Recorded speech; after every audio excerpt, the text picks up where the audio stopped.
Hello, OUSD parents and students. Hope your summer is starting off well. The curriculum department wants to let you know that you will have access to your digital math curriculum this summer through July 31st.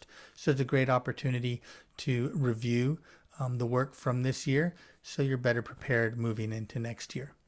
What I'm about to show you is Math 7, but both platforms work the same, Math 7 and 8, so they apply to both.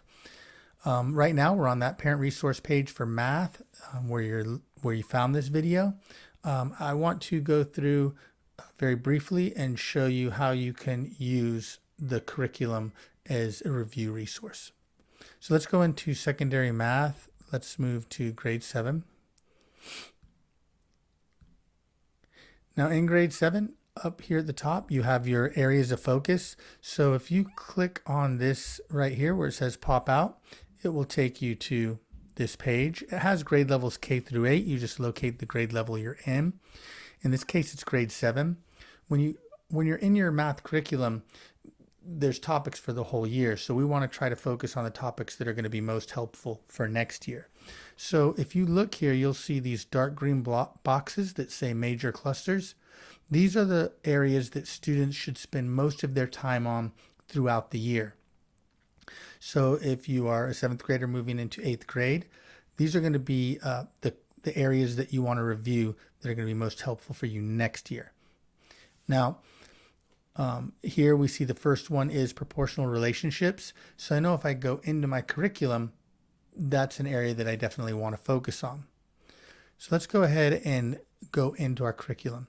Those of you that are new to OUSD or parents that are learning how to navigate through their child's math curriculum, digital math curriculum, you go to the orange USD website. And then in the top right hand here, you'll see my OUSD dashboard. You click on there. And then once in the dashboard, you look for Pearson EasyBridge, which is here. And that should jump you into what grade level they were last in. So right now I have all these topics, and like I said, this is for the year, so it's a lot, but we're looking for proportional relationships, and that's topic 2. So if I click on topic 2, it's going to open up and it's going to give me all the sections for topic 2 or chapter 2. If I start on 2.1, I click there, and these are the resources that are for both Math 7 and Math 8.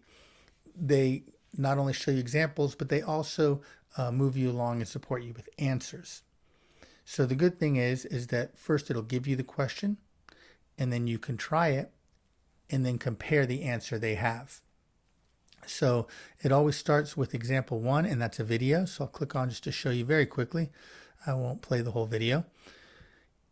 So this video starts here. I muted it, but sound's going and it'll be talking. It comes up with a question, and if you notice there's these markers, the video will automatically stop on those markers. When they stop, it has a question. So you can try to answer that question, have a discussion, maybe with your parent if you're working with them, on your own. You can go ahead and try to write down what your solution is or answer to that question. Once you're ready, press play again, and it's going to give you the answer. So you can again compare it to what you have. Okay, so that's always an example 1. I'm going to go back. Examples 2 and 3, I'll open up 2. They work differently. They give you the question written out. There'll be maybe some support with some pictures or some graphs. And then you go ahead and read that. You can click the sound button if you want it to be read to you. Try, see what you get. And then if you click next, it's going to let you see what it's doing in step 1. And then maybe give you another example of how they solved it. And you keep clicking next, and it's going to show you what the answer is. So again, you can compare it to what you got. Go down here in the bottom right hand corner. I'll click onto page 2, and there you have it here. All the information you need to compare, see if you did well, maybe see if you missed a couple steps. So it's very detailed.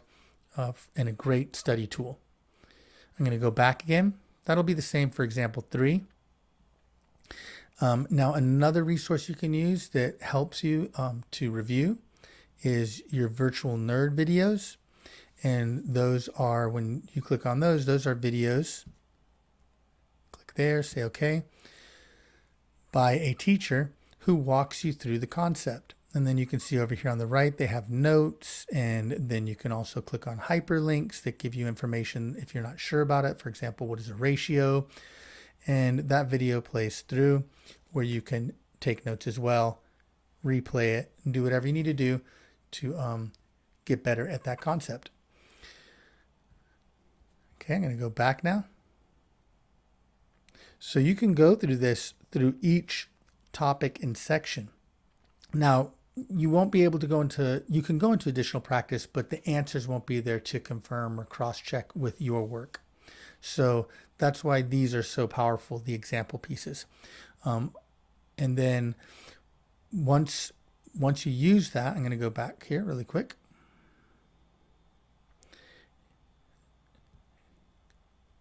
Okay. So at the beginning, remember all the topics you need and their titles are there. You just click them on and you're going to have the same format again for grade 7 and grade 8. So again, this is a great resource for you to use to practice those key concepts or those areas of focus that are also available for you on the parent resources page. I'm going to jump back to that right now. So remember, those are your areas of focus. Also know that if you go to online learning in the top right hand corner, you have Khan Academy and Desmos.